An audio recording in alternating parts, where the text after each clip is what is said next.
மகாராஷ்டிரா அமைச்சர் ஒருவர் தனது வீட்டில் பை நிறைய பணத்துடன் இருப்பது போன்ற புகைப்படத்தை சிவசேனா எம்பி சஞ்சய் ராவத் வெளியிட்டுள்ள அம்மாநிலத்தில் பெரும் விவாதத்தை ஏற்படுத்தியுள்ளது. மகாராஷ்டிராவில் முதல்வர் தேவேந்திர ஃபட்னாவிஸ் தலைமையிலான பாஜக, சிவசேனா, தேசியவாத காங்கிரஸ் கட்சிகளின் கூட்டணி ஆட்சி நடைபெற்று வருகிறது. சிவசேனா தலைவர் ஏக்நாத் ஷிண்டேவும் தேசியவாத காங்கிரஸ் தலைவர் அஜித் பவாரும் துணை முதல்வர்களாக உள்ளனர். இந்த அமைச்சரவையில் ஏக்நாத் ஷிண்டேவின் சிவசேனா கட்சியைச் சேர்ந்த சஞ்சய் ஷிர்சாத் சமூக நீதி அமைச்சராக பொறுப்பு வகித்து வருகிறார். இந்நிலையில் உத்தவ் தாக்கரே பிரிவு சிவசேனா எம்பி சஞ்சய் ராவத் வீடியோ ஒன்றை வெளியிட்டுள்ளார். அதில் அமைச்சர் சஞ்சய் ஷிர்சாத் தனது படுக்கை அறையில் அமர்ந்து சிகரெட் புகைத்து கொண்டிருப்பதையும் அவருக்கு அருகில் உள்ள ஒரு பையில் பணம் இருப்பதையும் காண முடிகிறது. இந்த வீடியோ வைரலாகி மகாராஷ்டிரா அரசியலில் பேசுபொருளாக மாறியுள்ளது.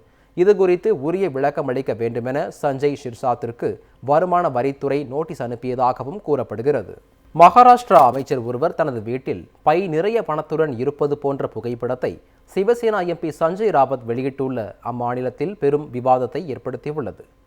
மகாராஷ்டிராவில் முதல்வர் தேவேந்திர ஃபட்னாவிஸ் தலைமையிலான பாஜக, சிவசேனா, தேசியவாத காங்கிரஸ் கட்சிகளின் கூட்டணி ஆட்சி நடைபெற்று வருகிறது.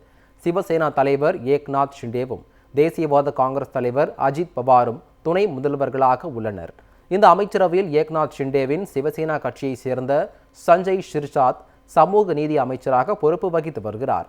இந்நிலையில் உத்தவ் தாக்கரே பிரிவு சிவசேனா எம்பி சஞ்சய் ராவத் வீடியோ ஒன்றை வெளியிட்டுள்ளார். அதில் அமைச்சர் சஞ்சய் ஷிர்சாத் தனது படுக்கை அறையில் அமர்ந்து சிகரெட் புகைத்து கொண்டிருப்பதையும் அவருக்கு அருகில் உள்ள ஒரு பையில் பணம் இருப்பதையும் காண முடிகிறது. இந்த வீடியோ வைரலாகி மகாராஷ்டிரா அரசியலில் பேசுபொருளாக மாறியுள்ளது. இது குறித்து உரிய விளக்கம் அளிக்க வேண்டுமென சஞ்சய் ஷிர்சாத்திற்கு வருமான வரித்துறை நோட்டீஸ் அனுப்பியதாகவும் கூறப்படுகிறது.